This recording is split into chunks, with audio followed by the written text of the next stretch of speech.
One dog did pick up on the scent. They followed the scent through this yard, and it led them to that silver fence over there. Now, once they got to the fence, they were unable to go around it or over it. They went back to the car. Sorters like Melanie go through donated recyclable items, and today they found some files from their old building, charred, that went up in flames February 2nd. Now, one proposed bill could decrease the state's corporate income tax rate from its current 6.25% in half. Mizzou's chapter of Youth for Paul gathered more than 1,400 signatures to get the presidential candidate to MU. That's right, Sarah. I am joined by 8 other passengers, and we have been taking a ride on the Ford tri-motor airplane from all the way back in 1929. Looking at local numbers, Missouri fared pretty well over the holiday weekend. KOMU8's Brian Bondus is live with a report on how Missouri's highway dealt with the traffic.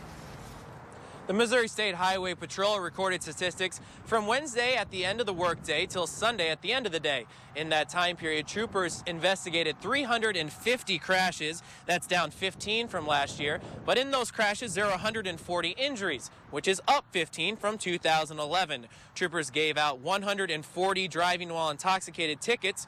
In Missouri, there was only 1 fatality. In 2011, there were 4. That's a number the Missouri State Highway Patrol says it's always trying to zero out.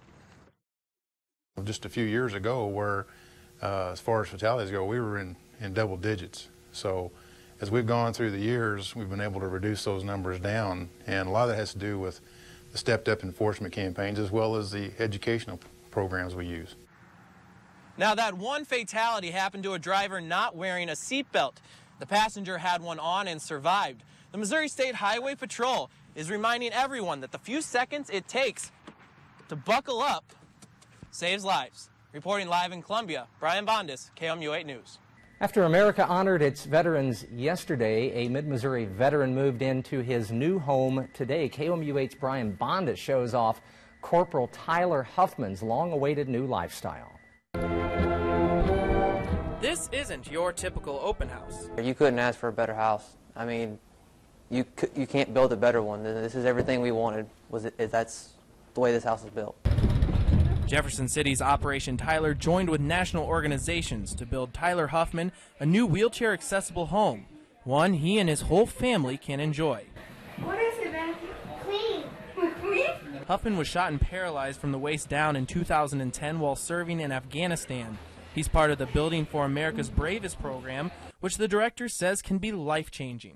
The accessibility helps them.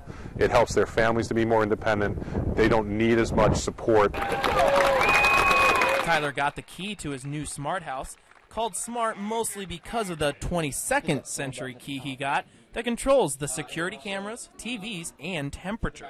Tyler's new home comes with a lot of customizations, many of which are here in the kitchen, like this lowered microwave. Also, the cabinets and stove drop down for easy access, and the house has pocket doors to help with wheelchair movement.